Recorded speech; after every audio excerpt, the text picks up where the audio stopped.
Hey everyone, welcome to Ripstop on the Record, episode 55. I'm Jameson. And I'm Avery. This podcast was started so that we could share the stories of DIYers, which started with sharing our story. Kyle and Carter talking about the inception of Ripstop by the Roll on episode 1. In this episode, we're going to break away from the DIY stories or the gear-making DIYers and focus on people that have helped build, maintain, and support our local long trail, the MST. If you're not from North Carolina, then you might not be familiar with the Mountains to Sea Trail. You'll get all the details from our first guest, so stay tuned for the details, and then you'll get hooked by the stories. So about the guests, we're talking with 4 guests that have all had different forms of DIY when it comes to their personal ambitions, but primarily as it pertains to the trail. And you'll get some bonus content as this is a 2-parter. First, we'll chat with Betsy Brown, and she'll tell us all the details about the Mountains to Sea Trail. Then we will talk to Sammertime, and he will tell us our story about his FKT attempt in multiple hikes of the MST. After that, we'll talk with Les Love, who will tell us how a trail this size is maintained and built. And then finally, we'll talk with Jason Smith, yes, that Jason Smith, about why the trail pertains to the company and his own personal experience with the trail. And each one of these guests will have beautiful stories to share of how they got involved and what the MST means to them. And each one is a DIYer in their own right. We talked with Betsy first to set the tone for the rest of the podcast. Betsy will give you, and frankly will also give us, a lay of the land. You know, all the details on the MST, why it's cool, why it's growing. So here's our conversation with Betsy Brown. Hey, Betsy. Thanks so much for joining us today. Hi, it's great to be here. Thanks for having us. Absolutely. So you're one of the first people that we are talking to in this episode. We're going to be talking to a handful of people representing different versions of the MST and talking about how DIYers of all sorts have helped build this trail. But for people that are really unknowing, what is the MST? Sure. The Mountains to Sea Trail, which is what the MST is an 1,175-mile trail that goes from the border with Tennessee, starting at Clingman's Dome, all the way to Jockey's Ridge on the Outer Banks. And it is, the mileage changes a little per year as things grow and change, but predominantly about 2/3 of it is on natural surface footpath or a greenway or an unpaved surface forest road or the beach. And the rest, we use connecting road segments to get the route across the state. And people are hiking the whole thing. Last year we had almost 30 people. So that was compared to the AT, that's still, small potatoes, but it's growing and growing. For us, that was a record year. So folks are out there hiking it. We have great volunteers that build it. We go through amazing communities. You see great things of beauty and culture. So it's just a really great way to learn about North Carolina and enjoy some time out in nature. And what is it that you do for the Friends of the MST? I do outreach for the Mountains to Sea Trail, which involves a lot of different things, working with communities, helping them learn about the trail, bringing volunteers in. The biggest things I do each year are events, our Gathering of Friends and our birthday hike events, and just connecting with people who want to learn about the trail and give back to the trail. Yeah. Can you tell us a little bit about how the Mountains to Sea Trail started and just a brief history for Sure. those who might not be familiar? Sure. In the 70s and probably throughout time, people have been thinking about trails all over North Carolina. But in the 70s, there were different groups of people who were kind of working behind the scenes on trails and recreation and different committees. And there had kind of been this idea that was floated about the trail. And then in 1977, it all kind of came to fruition where a staffer at state parks named Jim Halsey had kind of done the initial thinking and planning of a route. And he worked with Howard Lee, who was part of Jim Hunt's administration. And in 1977, at a trail symposium in Lake Junaluska, the trail was proposed. And Howard tells a great story. He didn't ask permission. He just proposed it, which got him a standing ovation in the room. But when he got back to Raleigh, the governor was like, "That's fine. We're not funding it. You got to figure it out." And that's really how the trail came to be. And then it's just grown, and, there's some parts that were easier to build and designate as trail. And then other spots, it's a lot harder, but it really came about from passion and hard work of some staffers and then a whole bunch of volunteers. The group that I work for, the Friends of the MST, was founded in 1997 by Alan DeHart, who, if you know anything about hiking in North Carolina, he wrote many of the books, and he saw that things weren't going, we had kind of slowed down, and so he didn't want the idea of the Mountains to Sea Trail to die, so he dug back in, and he's another important of the founding fathers and grandmothers. There were a lot of them. So the MST very much seems like a passion project, from the people that were presenting it at a government level to people that kind of picked up in the 90s.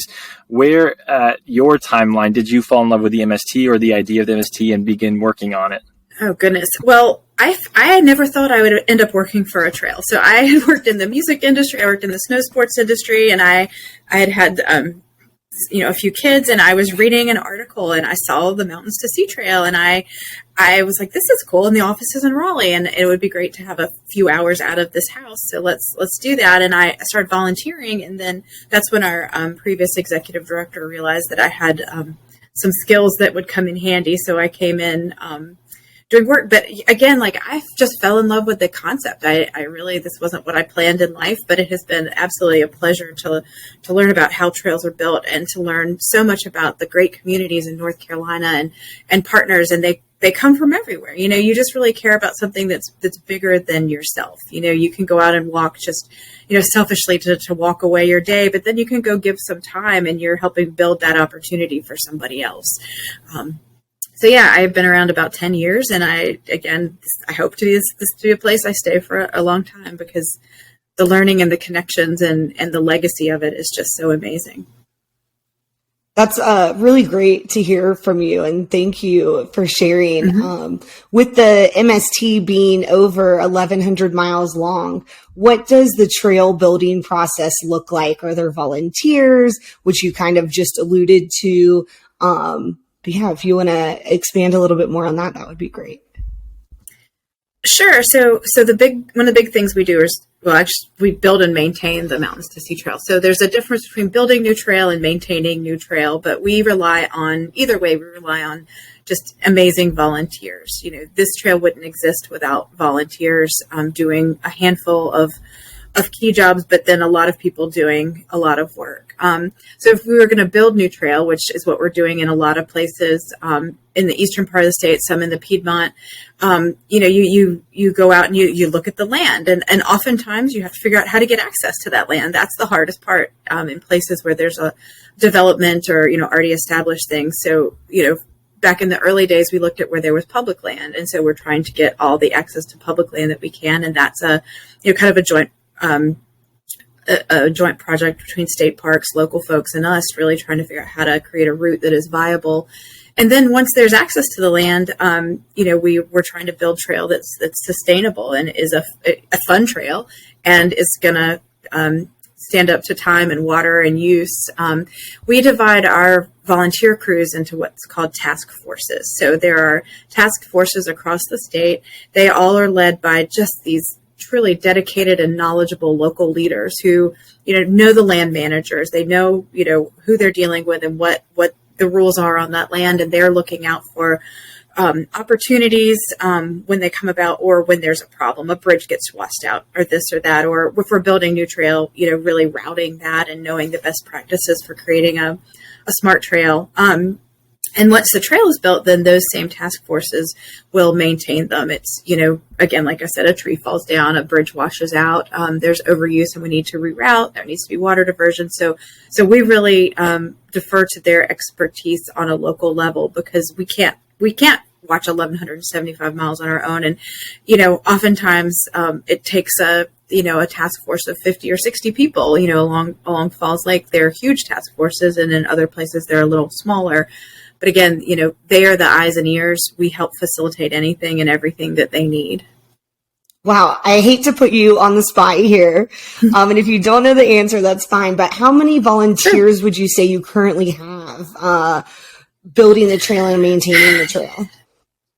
Yeah, so we keep track of our hours yearly. So last year, it's between 1,000 and 2,000, because sometimes you get a document that'll say 37 people did this and you don't know their names, or you can't read them. But last year we put in over 38,000 hours of volunteer work among that 1,000 plus people. We have people that give over 1,000 hours individually. We have folks, we honor it. If you give 75 hours, you get a hat or a t-shirt from the Friends of the MST, and state parks will give an additional honor to those. And then the people who do over 250 hours. And that's still, more people than you would think. It's amazing, people who love this and get out there. In some places it's it's part of their social network. They're hanging out with their trail crews. They're keeping busy out there, and it's just a real great way for people to work together. I was just going to quickly ask, if someone wanted to get involved in being in one of those task forces, how would you recommend them signing up for that? Sure. We have on our website, there's a page that will show who those task force leaders are. They can also email us and say, I live in Marion and I want to do work. And I'll say, well, I'll connect you with Doug Veazey and the Central Blue Ridge Task Force. So there is a web page there that lists who they are. You can look and see where you are. And we're also, happy to make those connections. The other thing that we working on and we're trying to build is, we know that not everybody wants to work on a trail. Either that's not their desire, or they have limitations, or they'd rather just do something else. So we're trying to create more robust opportunities for people who might want to be involved in representing the MST at events, or helping us as we're trying to get new land for trail, with land acquiring, or just other things, because we know there are people out there that like to do other things. That was sort of one of the questions that we were thinking about asking you. Is the question was sort of, how do we keep a trail exciting for people and enticing? But what does, you kind of answered that, so I'm going to elaborate on the question a little bit more. What does recruitment look like for, I would imagine, like you said, there's thousands of volunteers, a ton of miles. How do you recruit people to come and enjoy a trail? I'm sure COVID helped getting people outdoors, but what does it look like to really rally around to maintain over 1,100 miles? Yeah. Well, there's kind of two parts of an answer to that. One is, as an organization, we have really been focused on building and maintaining trails and helping people hike them, but not saying, hey, here's how you do that. We've written trail guides, we keep the maps, we want you to be safe when you're out there. But as an organization, we have been a 2-person staff, then a 3-person, then 4-person. So we weren't actively saying, hey, come and hike. And now that we're growing a little bit, we're realizing that that's something we should do, because how are you going to become a volunteer if you don't know about the trail? And if you don't love it, you're not going to give your time to it. So getting people aware of the trail has become a bigger focus as we've grown a little bit in size. One of the things that we recognized a few years back was that very few people are going to hike the whole thing. And so when you have trail guides that are showing, here's mile 773 and that's where you live, you don't really know how to get on and do a day hike. So we wrote, our staff member, Jim Grody, wrote with UNC Press on my desk somewhere, Great Day Hikes of the MST. So it was 40 day hikes. So it became, some of them were half mile and paved, and some of them were 8 miles through Linville Gorge. So it really was a variety of hikes, so you could experience what the whole trail really is all about. And that's a way that we recognized that we needed to help people take it in chunks.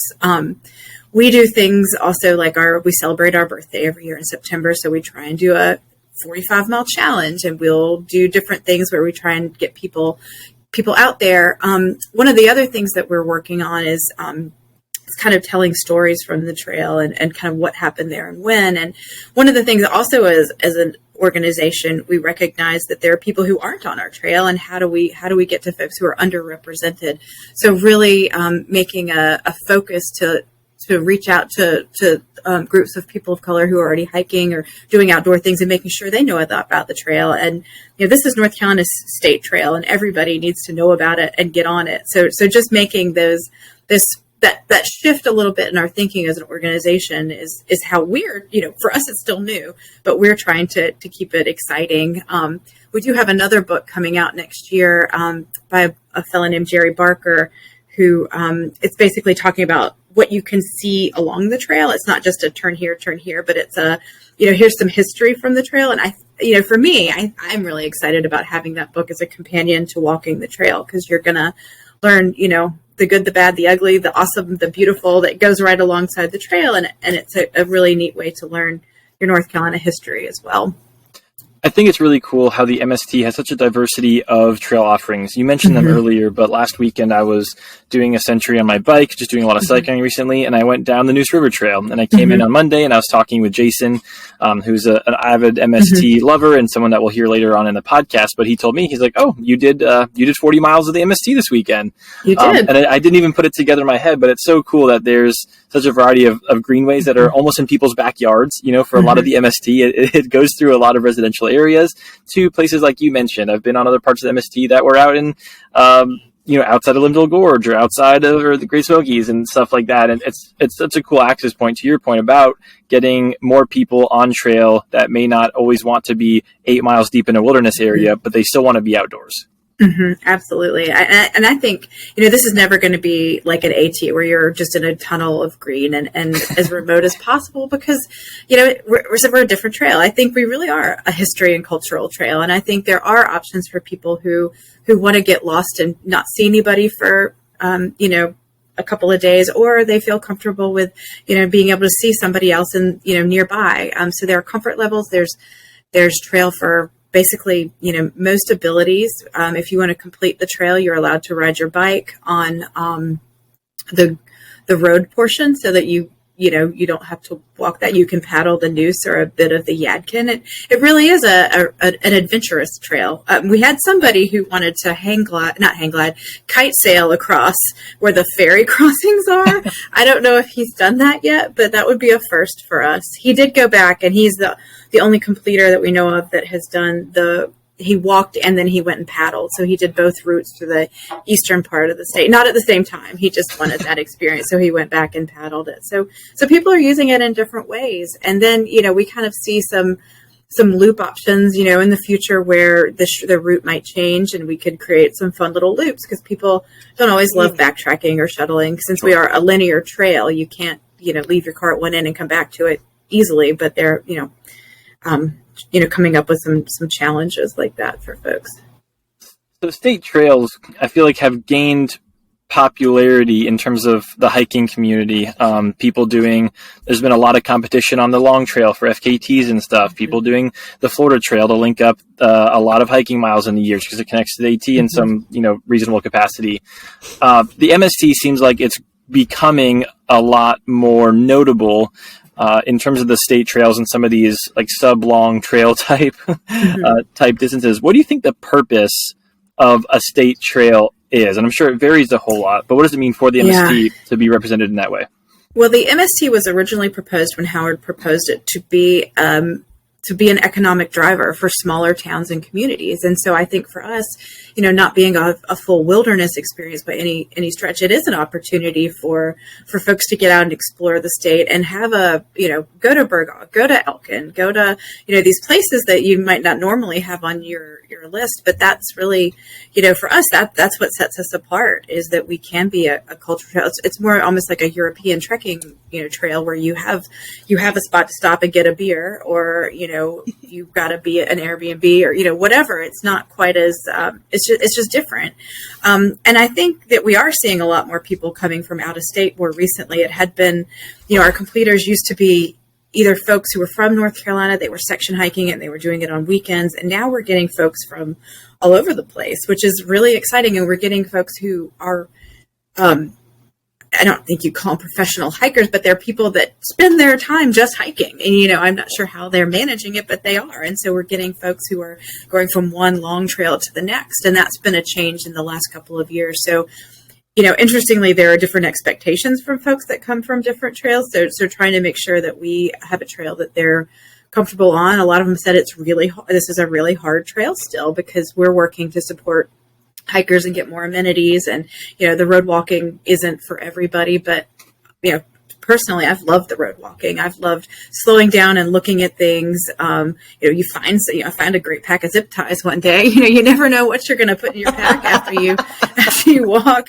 But, for me, it's just, I've lived in North Carolina most of my life, and it's just a really cool way to learn about your state differently. But I do think it's something that all North Carolinians, should take pride in. I mean, we have a really cool trail that connects the state. And, I think maybe it's a romantic thought to think that when I'm hiking here in Falls Lake, there's somebody at Mount Mitchell, there's somebody at Clingman's Dome. They're at the same time doing the same thing. It's just a really neat way to, while away your time while you're hiking, is who else is doing this right now? One thing that you said that really resonated with me was kind of talking about more of a European style of trail. And clearly you've hiked a lot of it. And there's a saying in the hiking community and among thru hikers that's hike your own hike. It's heard all the time. I've heard it a million times. But I love that because the Mountains to Sea Trail really seems like kind of a choose your own adventure hike. Like you said, if you don't like road walking, you could bike it. If you're into paddling, you could paddle it. There's really 3 different modes, maybe 4 if you're, like you said, paragliding over the other parts. Yeah. Different ways and methods that you can enjoy the trail. And I think that is something that is a more European thought than Americans. What I found is a lot of Americans are very like footstep to footstep. They want to have a continuous footpath. And then I've met lots of people not from America who come over who are more lax about it. They don't mind that maybe they had to road walk part of it or enjoy the fact that they can link up multiple outdoor ways to recreate along the trail. So I think that's really fascinating. And then, stopping and getting a beer at a brewery is definitely a perk and something very European too. And we have great trail angels too along the way. You might not on other trails get to stay with the mayor of Roseboro when you come through town, or these just amazing folks who are here to support the trail. So it is different. I think in the best way it could be. It's really a people adventure. You're really meeting and getting to know either fellow North Carolinians, or if you're from afar, you're getting to know North Carolina. One thing I meant to mention when you were asking another question was we had a guy from South who created he called it the Carolinian route, where he walked the Palmetto Trail. He finished that on the coast of South Carolina, and then road walked to start our trail, and then did our trail, and then connected the AT and why am I forgetting the other trail to get back where he started. So it was over 2,000 miles, but he's the first person who did this route. Wow. And I think it's fascinating that he just decided to do it. And his name is Jason Tompkins. He's Out and About is his trail name. He has beautiful photos. Right now he's hiking in Minnesota doing the Superior Trail. But I love seeing how people decide to do things. And, some people go east to west, some people go to west to east, some people take 25 years and do a little bit each year. It really doesn't matter to us as long as you're loving it and enjoying your time out there. For sure. I think it's definitely, it's going to catch on. I know I'm a pass through hiker, and after you through hike, everyone's like, okay, well, what's the next trail I can do? And I think it's it is a happy medium being 1,000 miles. You don't have to take 6 months of your life off. You can easily accomplish it in sections, which is really inspiring. And I love the story that you told about Jason. I'm definitely going to be looking him up after this and seeing that. I just love when people create new routes and don't really stick to the norm. And they're looking at their trail maps and they're like, how can I make this a circle or make a new path? And I just think that is really inspiring. The MST just got $5 million from state legislature. How do you plan on using that? Oh, we can't wait. No, this is the first time. I mean, we're thrilled with this.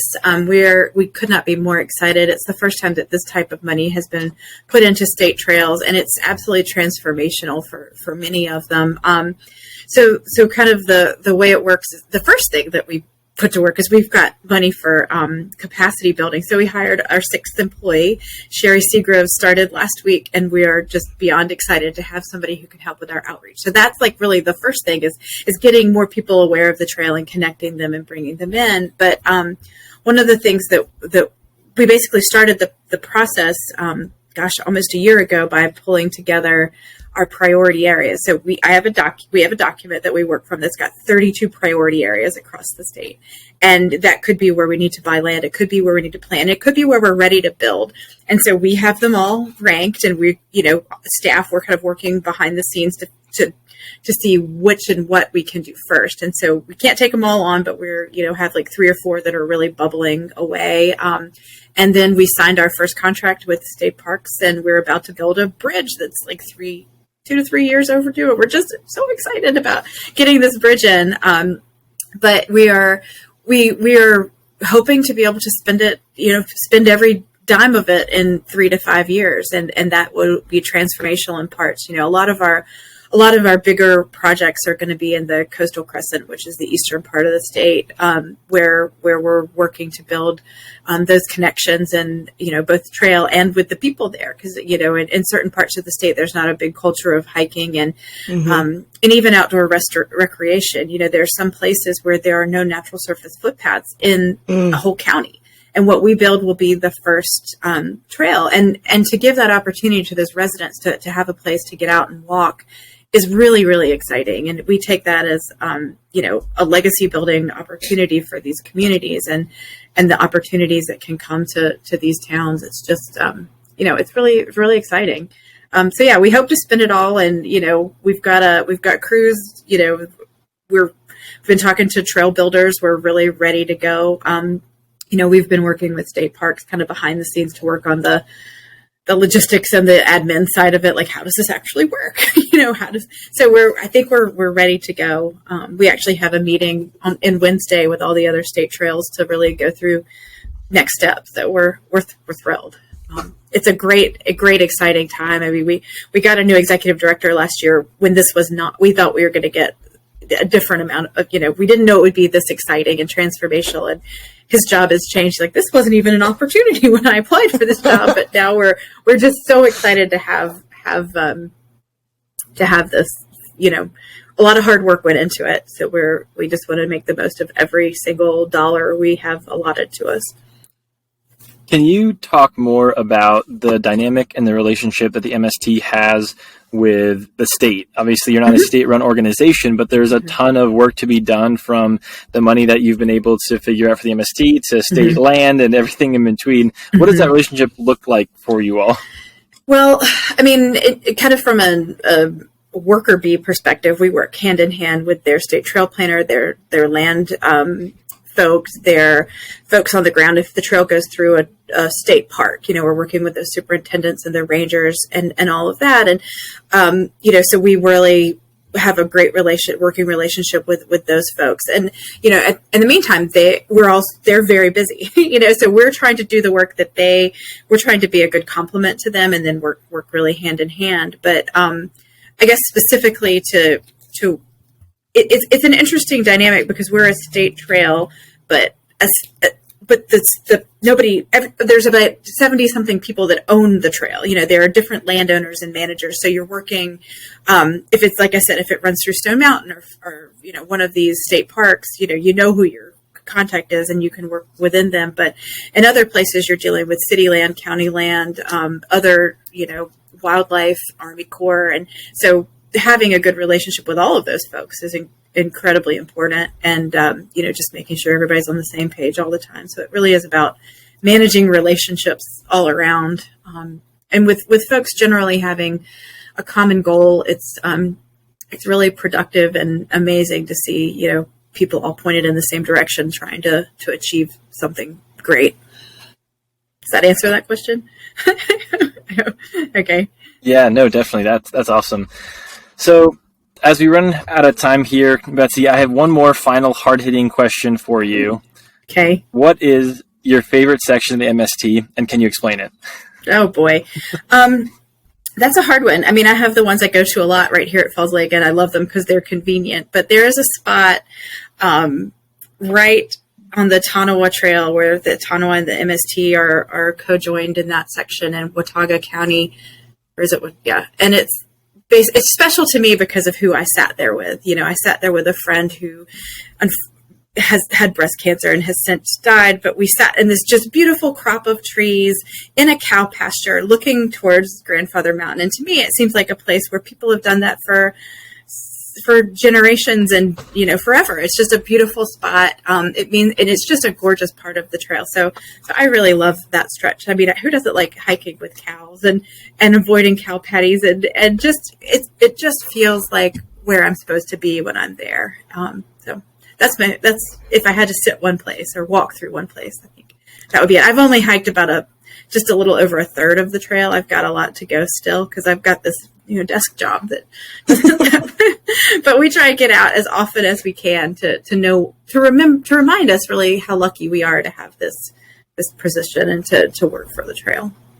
I know exactly where that section of the trail is. And although I haven't had the same experience that you have, it's also a really special place to me. It's where my wife and I went on our honeymoon, and she's been going up there with her family for the last 10 or 15 years. So it's a place that now I've shared with my brother-in-laws and my family. So it's funny that you mentioned that because it's exactly, yeah. I know right where you're talking about. Yep. You park and go up to the right and up the ridge. Yeah. And that little section of rocks is so cool. I just love that. I love all of it. I love even the road walking because I'm learning. So hopefully that other people feel that same way. That's also Avery's stomping ground. Yeah, I was just going to say you know where I'm talking about?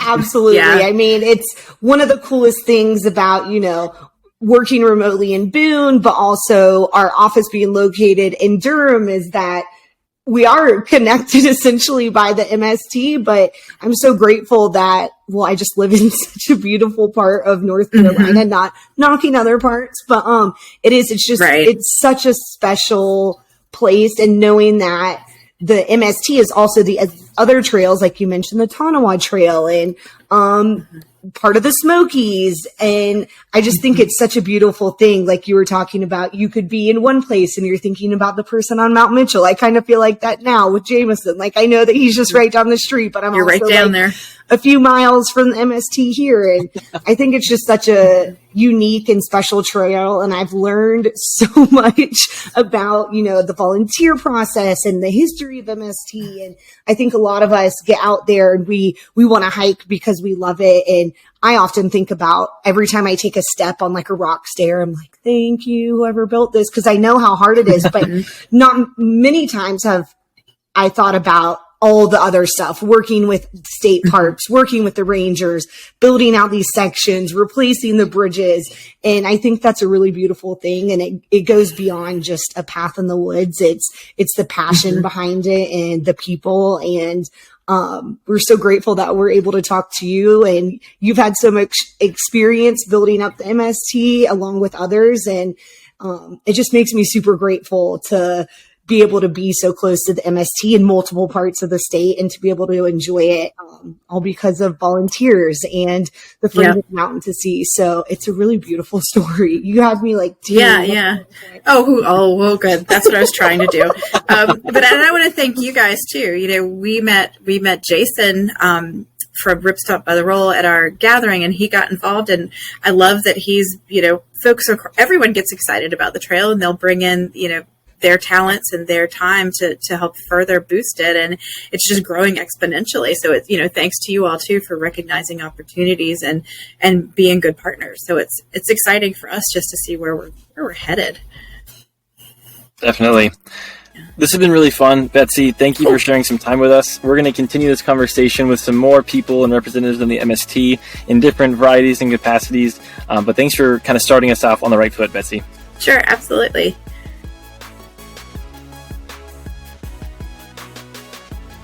I feel like you can't talk about long trails and not bring up FKTs. Sammertime has done the MST almost 3 full times, all in a very much DIY mindset. He brings the comic relief to this episode. So here's our chat with Sammertime.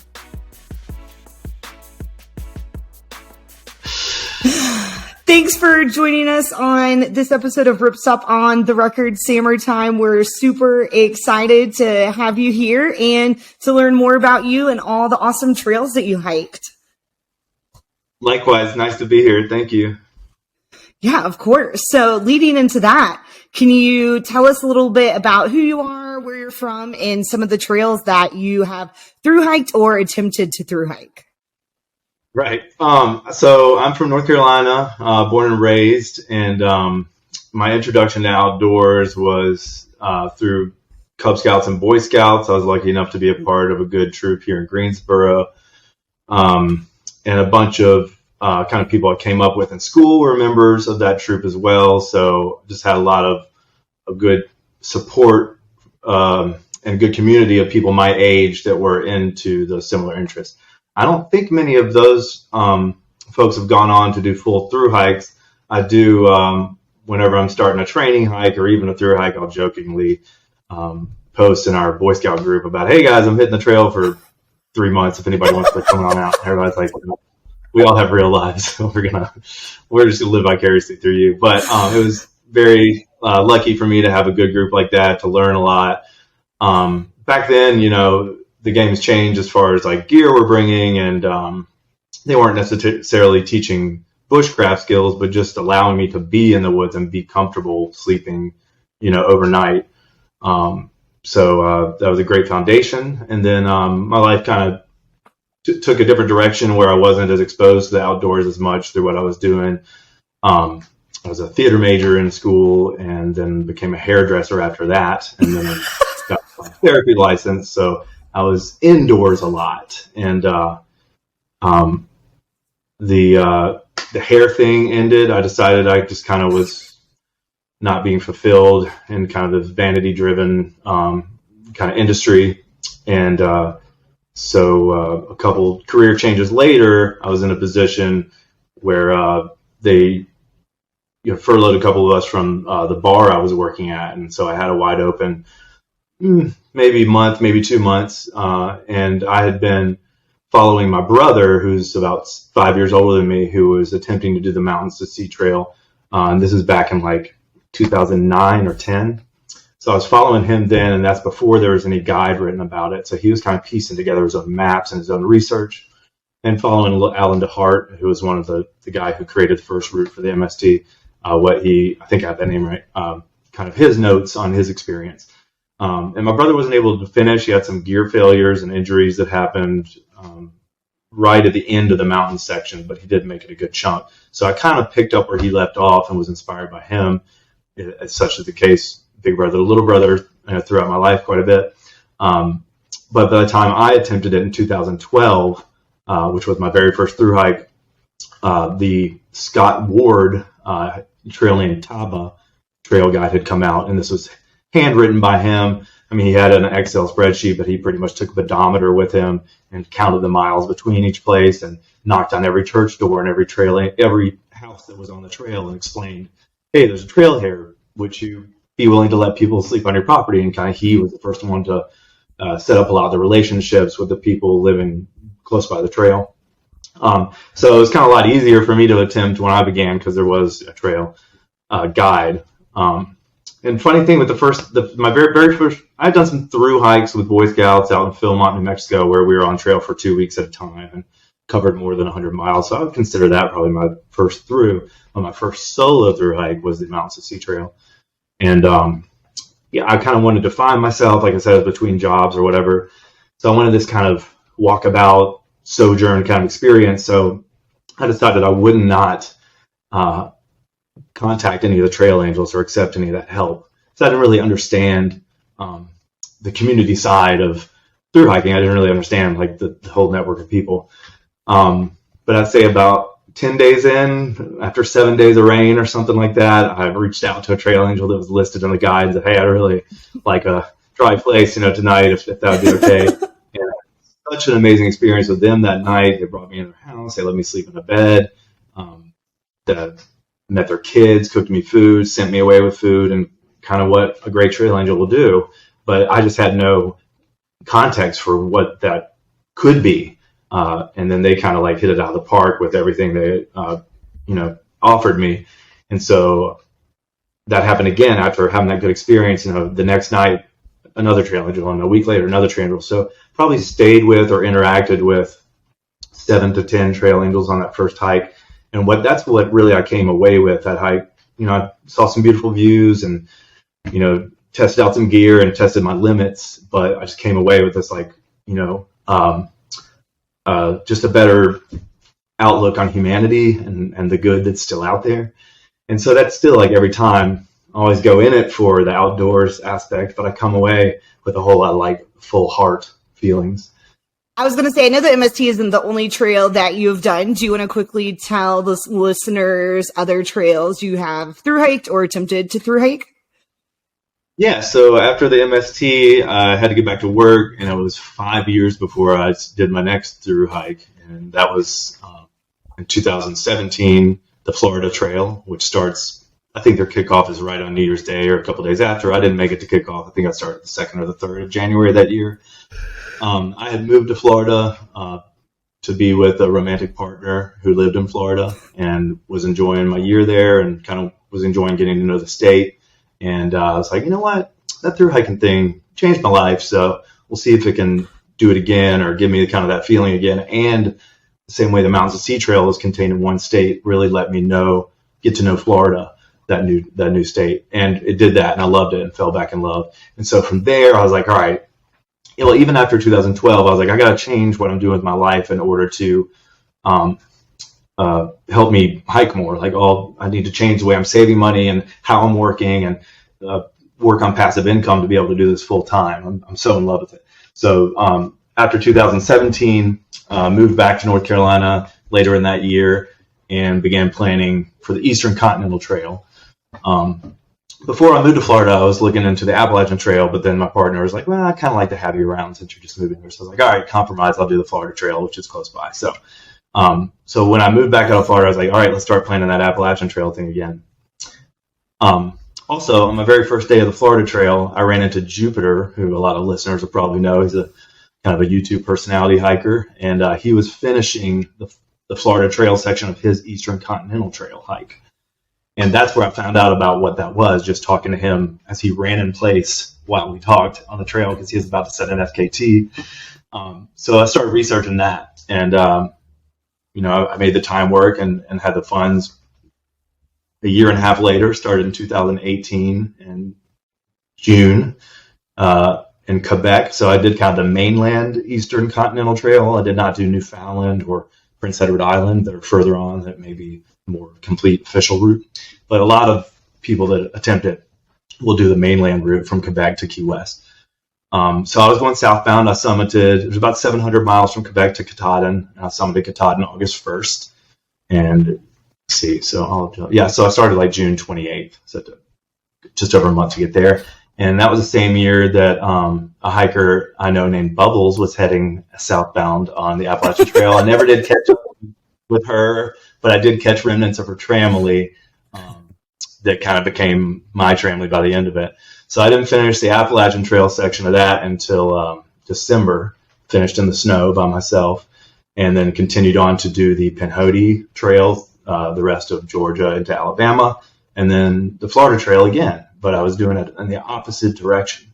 And so that was really far out to me because I was seeing landmarks I recognized, but I didn't have the same experience walking up to them. So I really wouldn't know where I was until bam, I come around the corner and oh, it's that tree or it's that lake. I remember that. It would kind of hit me.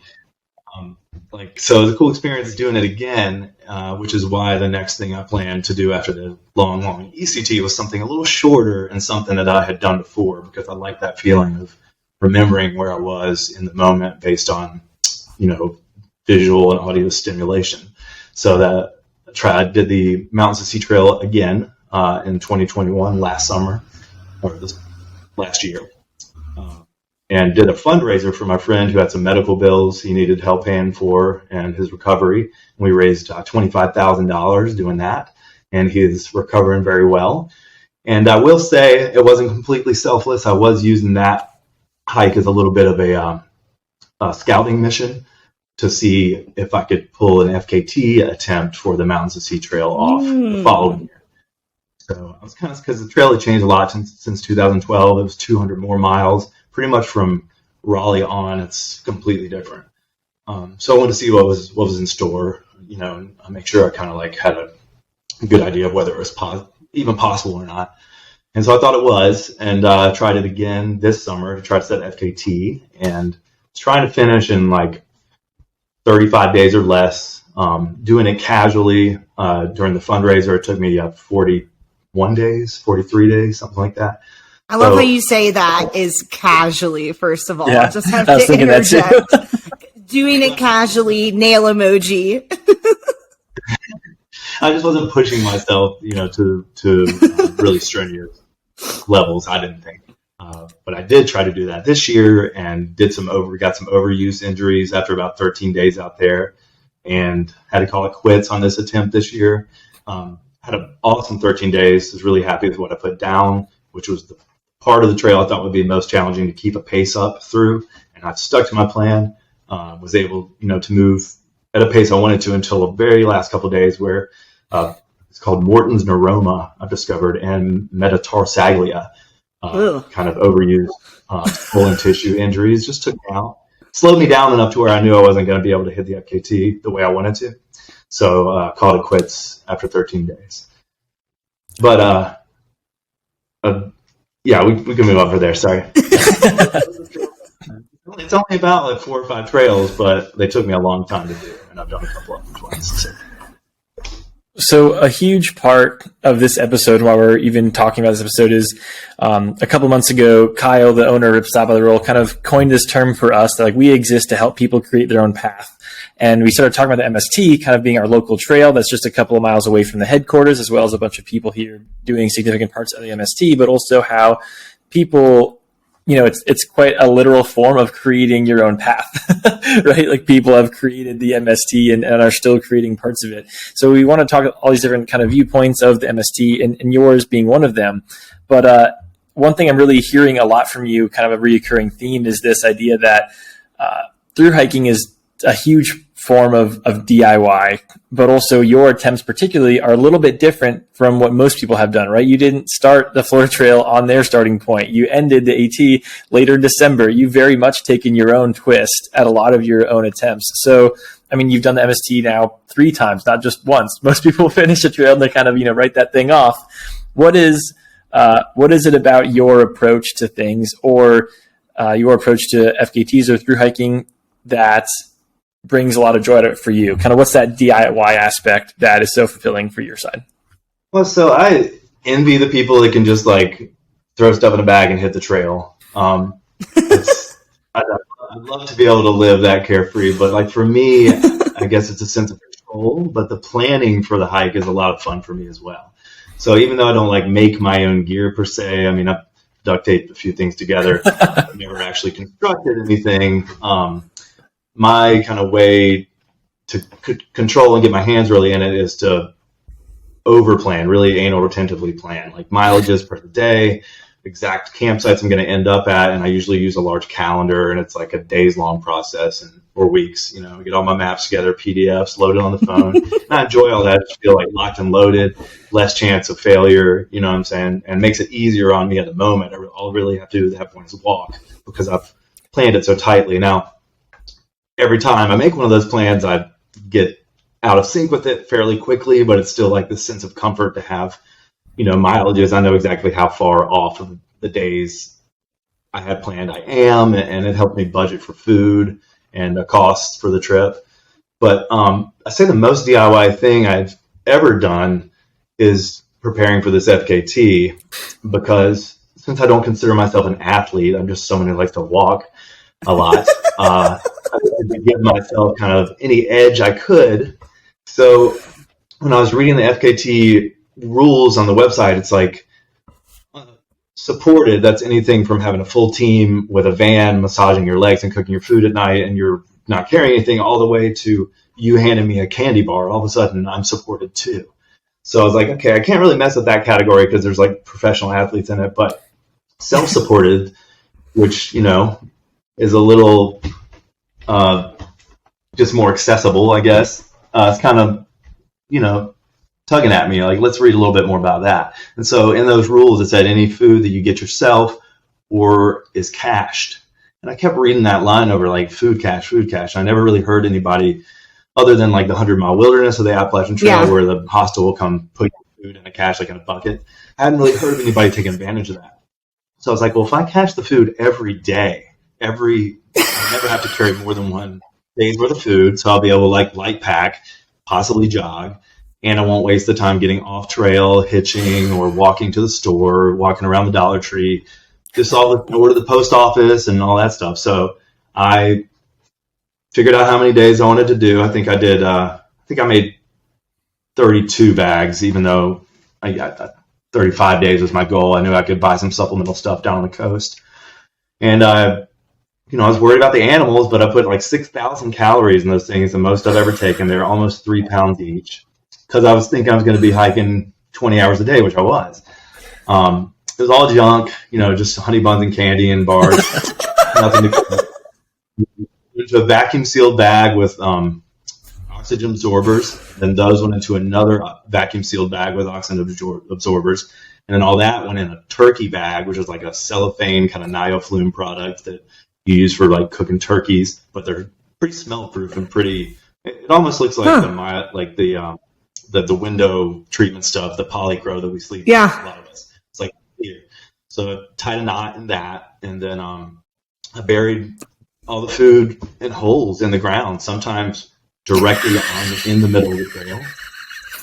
So usually like right to the side, so it wouldn't like mess with anybody. But I also find string to the bag, and then I put the string up through the ground like a candle wick, and leave like a little like inch on the ground. It's a little green string, so it kind of blended in. And that would be like my way to follow the bag. I couldn't fish it out because the ground was too heavy, but I know it was there, and I could like dig around it and kind of yank it up. And I would also look for a huge rock that I could only lift with a fulcrum or a tool, like a stick. Okay. I knew like a bear wouldn't be able to move it, because I was worried the bear would be stronger than me, but would need a tool. Some mechanical advantage, he would have been done.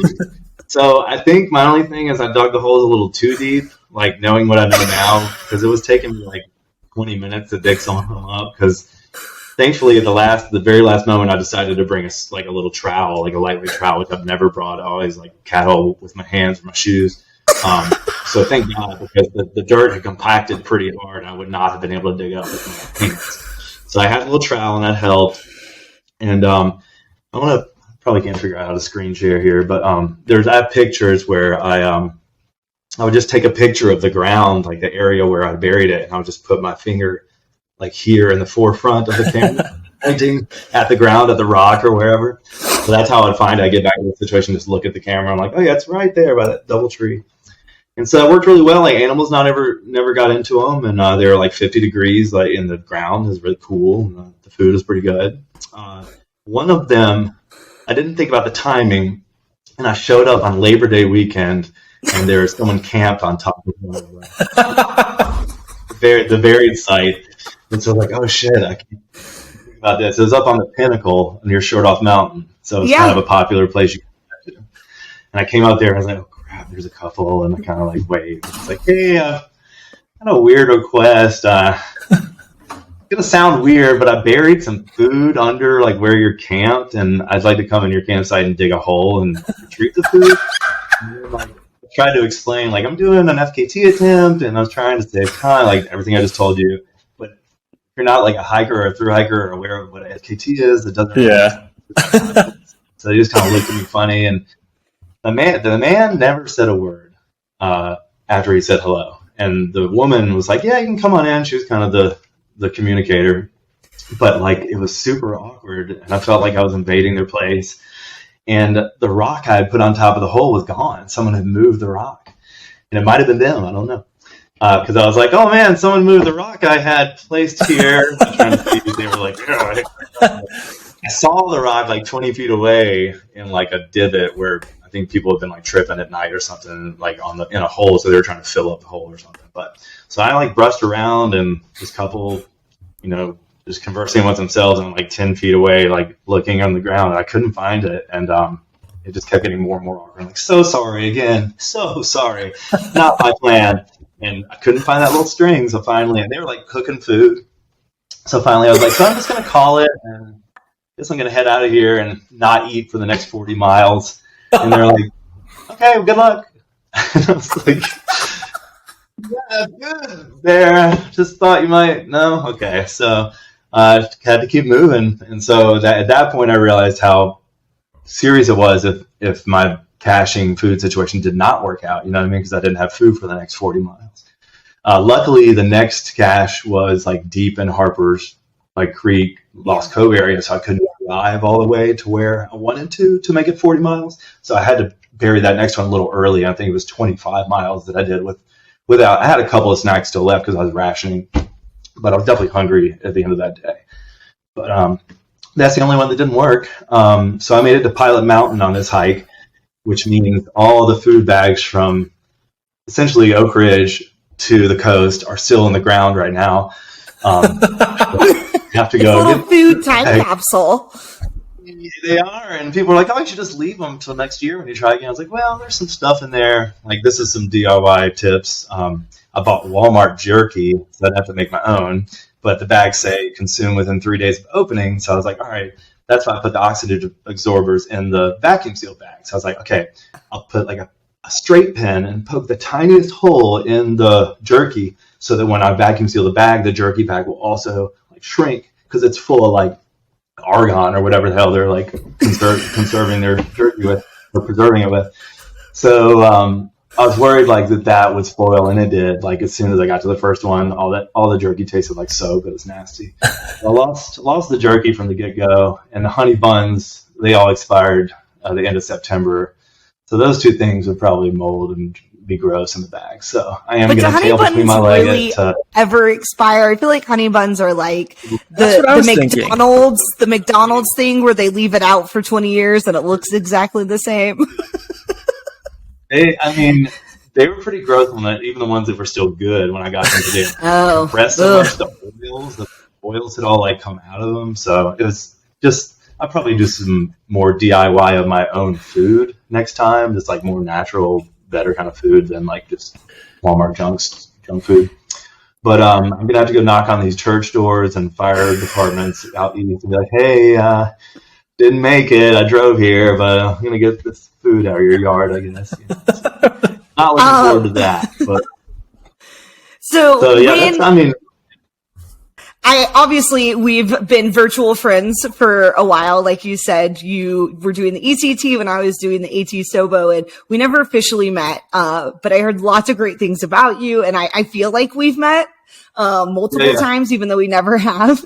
And when you started doing this, our general manager, Jason, who will be also on this podcast episode, he loves MST. And so I was talking to Jason one day and I was like, hey, this is not work related, but I have a friend who's trying to set an FKT. And then you started posting about your food caching and you documented it and would share on Instagram. And I don't think I even had a clue of like the extent that you were doing this and like the string and how deep they were. And so I think it's really exciting for me to hear because I was like, oh yeah, I was like trying to tell Jameson like, oh, Sammertime did an FKT attempt and DIY'd his food. And you were kind of trying to explain to me, you're like, well, I didn't DIY my food.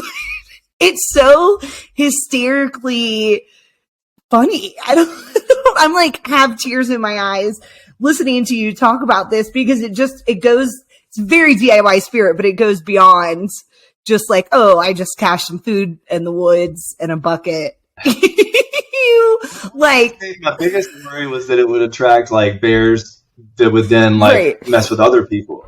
You know, I was not really worried if my food got taken, but I didn't want to like, and even so, like some purists and maybe trail naturalists would say what I did was maybe a little bit naughty, but no food was ever discovered by animals. You know, it is public land, I think, for the most part. So, I filled in all my holes. I put the rocks back, tried to leave no trace as possible. But I had to give myself an edge. That was kind of the only way I knew I could shave like a day off my time. So, I think it's ingenious, and you definitely weren't DIYing your own FKT. And not to what is the right word? Not to deter people from the MST with how extensively you plan. I know that you're a spreadsheet guy. You probably organize everything by weight, just meticulously. So with that being said, and for people who also just might not be familiar with the Mountains to Sea Trail, what is one thing that you could tell them to convince them to through hike the Mountains to Sea Trail over other long trails, taking out the fact that you don't have to cache your food like you did every 40 miles? You don't have to.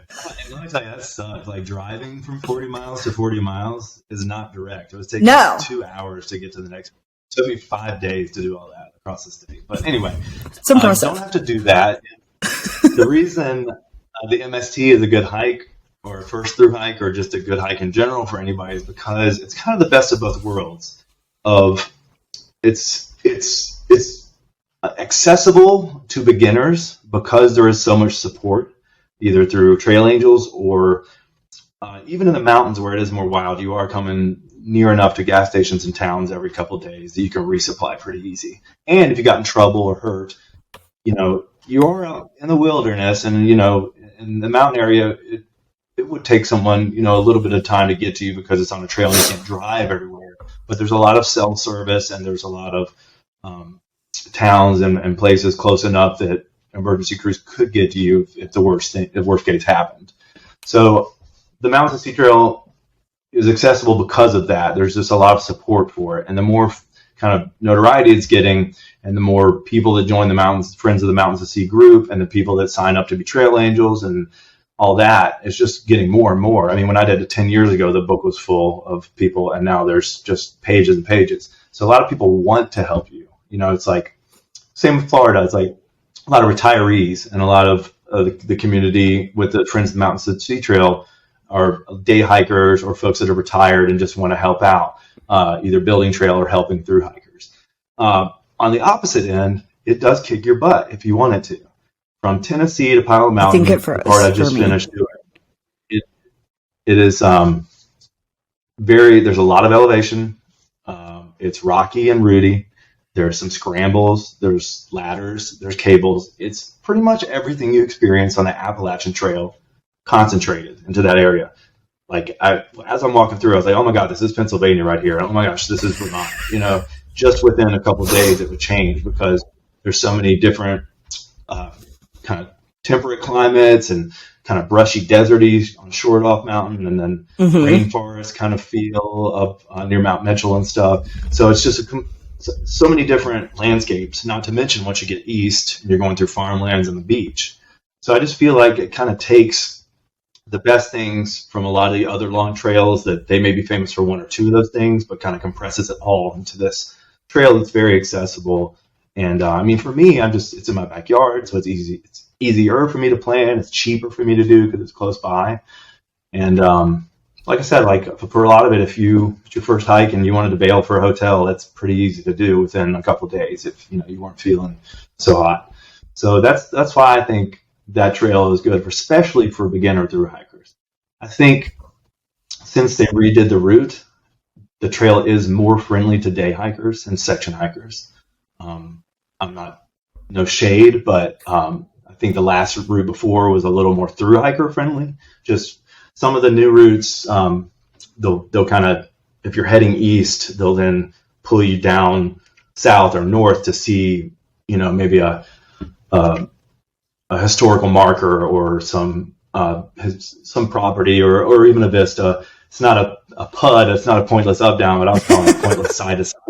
Where if you're a through hiker, you're just wanting to move forward and maybe not take the side quest to go look at a monument. So it's just that kind of thing that's not exactly built for the through hikers, but I understand why they did it, is to make you see the state, and then also because it can help those communities kind of explain why the community should support the trail, because then when hikers come on the trail through the community, they spend money there and can some kind of symbiotic relationship when you take the trail through those small communities. And it encourages more of the interaction with the people. So not a bad thing, but that's just another way the trail is unique, and then it's kind of built to be easier for shorter day hikes and section hikes. But if you do want to through it, it's easily done. So earlier you mentioned that you're probably going to DIY some more food for your next attempt. Would you ever consider making your own gear? Yeah, for sure. My friend knows how to sew. He taught himself, and he's got a little sewing machine, and he's been making like pants and stuff, but not camping related. And I started showing him some materials, some lightweight, high strength, waterproof stuff, and showing him actually how easy it is these days to get it. Where when I first started, and I think even in 2012, ultralighting was still kind of gaining its traction as a movement, and just wasn't a way to get the materials that some of the boutique shops were selling. So I've kind of talked to him about, there's always a gap in the market. All the different manufacturers, there's a lot of them, but they're all very small, and they serve, unless you're a behemoth serving a big group, like everybody can kind of catch their niche market about aesthetic and what the things do. So I'm looking to have my friend help me learn the sewing, because I do have some ideas while I'm out there of like what a better backpack could be, or at least what works for me, for anyone who's going to stay on their feet for 16 hours a day. So I've got some ideas, and I'd love to get them down on fabric. So for sure. I know some people who can help out if you need any fabric assistance or anything like that. Okay.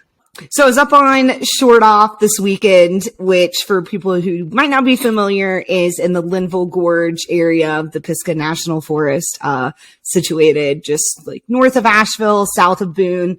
And it is hard to get a better view. I mean, Short Off is just extremely beautiful. You can see all the way up through the gorge, not to mention you get the sunrise and the sunset. So I know asking you this question is going to be very difficult, especially since you have attempted the MST 3 times and completed it twice. But what is your favorite section of the MST?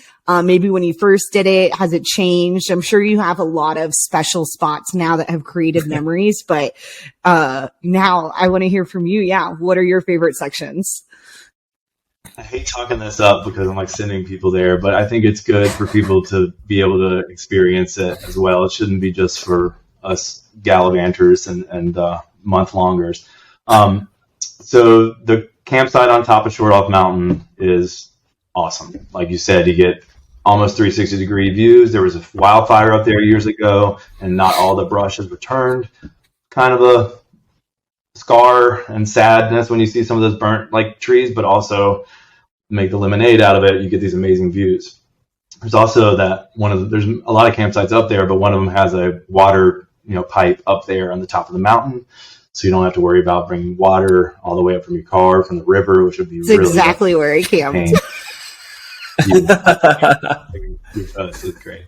That's my favorite campsite on the trail. But if you go a little further, heading east, you'll get to the Chimneys, which is between Short Off and Table Rock. And I had kind of a very spiritual experience there, and just felt. I'm not necessarily a spiritual person, but I just felt like a gravity and a weight that didn't weigh anything, which I think was just a connection of me to the ground below me. And I just felt that the centuries and history of explorers and people who lived on that land for millennia before any of us came over, I could tell that they had also been at that spot and felt the same way. So that was profound to me. And at that point, I had not yet started hitting up the trail angels the first time around, I think. So that was kind of the first thing, like, oh, these are the kind of feelings I can get when I'm through hiking. You know what I mean? And then it became like the full of heart, meeting the people. But so top of the chimney, there's 3 chimneys as you're walking down that trail. It's the one closest to the parking lot you're able to climb up without rock climbing gear.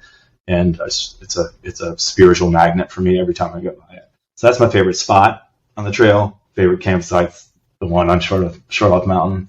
But favorite section is 4, because there's such I think that's including the end of Mount Mitchell and the really hard mountain right before it, I think. So just very varying environment and climate through there. And then section 5 is where the trail starts to smooth out, and that's coming out of Boone. And you're still beside the parkway, but it's not a lot of scrambles or rocks anymore. It's just kind of like soft underfoot. starts to get really chill. Still doing some mountains. Your heart rate's still up, but it's just like it's a vibe from that point on out. So 4 and 5 for sure.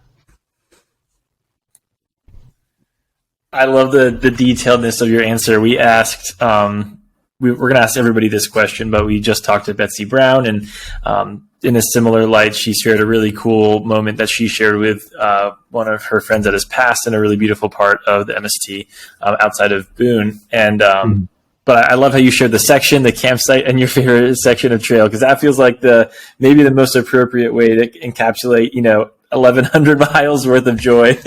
It's like choosing your favorite child or something. But better not catch you all up there trashing my campsite. We're actually just going to go and try and find your food. Actually, no. Bring food, just. Yeah. You know what? When you dig out the food from a food cache, you've got a cat hole ready to go. That into a good, it's a circle of life. Yeah, exactly. Yeah. Oh my God. It actually helps, build back that hole stronger as well. I'm pretty sure that's what I've heard. Well, Sammertime, we're going to wrap this thing up. I feel like we could probably be here for 2 hours, but for the sake of the listeners, we'll keep this one short. But this has been super cool. Thanks for sharing your stories about the MST, your connection to the MST, and what DIYing a trail looks like to you. For sure. You guys did ask about gear that I couldn't live without on your outline. So I brought this. This is the gear I can't live without. This is dental floss. One of the only people on the trail I've ever seen flossing my teeth morning and the night. I think my trail name would be Flossy if it wasn't Sammertime. That's what I can live without. Is much candy to eat up there. Pre-packaged floss? Yeah, it's a single. You can see it's like a little zigzag. I don't know, my camera's good. Oh, yeah. At first, when you held it up, I thought it was a fortune from a Chinese cookie, and I was like, wow, we're so lucky. It used to be fortune cookies. I don't think I've ever cried so much during a podcast interview from laughing so hard. Thank you so much for sharing that, Sammertime, and including your favorite piece of gear. That was incredible. You'll have to send me the link for that. I'm sure if people are watching it, they're going to be sliding in the DMs of Ripstop asking me. Yeah, and I know Carter is going to want that too. So we'll have to get that link and post it in the show notes for you. We'll also add all of your... They're 11 grams, so you don't want to take too many. But. Yeah. And I know you also have a lot of great information for the hikes that you've done and how you've packed and food you carried down to the gram versus weight. So I will also make sure to post your information and your blog and your links in the show notes as well if people are curious and want to get the nitty gritty from you. So yeah. For sure, yeah. Facebook, YouTube, Instagram is pictures and video, but I do all my gear lists, food, calories, weights, how to plan, links, and all that for every trail I've done. And it's on my website, my blog, SammertimeSaunters.com. I just followed you mid podcast, so we're friends. Cool. Thanks again, Sammertime. We'll hopefully talk to you soon. It was great. I'm glad catching up and good to meet you. Thank you. Yeah. Let us know when you build that pack. Okay. Bye. Bye.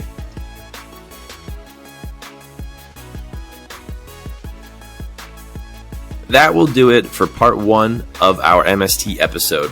I wanted to apologize for some low audio quality. I'm not in the studio right now, and, well, my voice is not exactly podcast ready.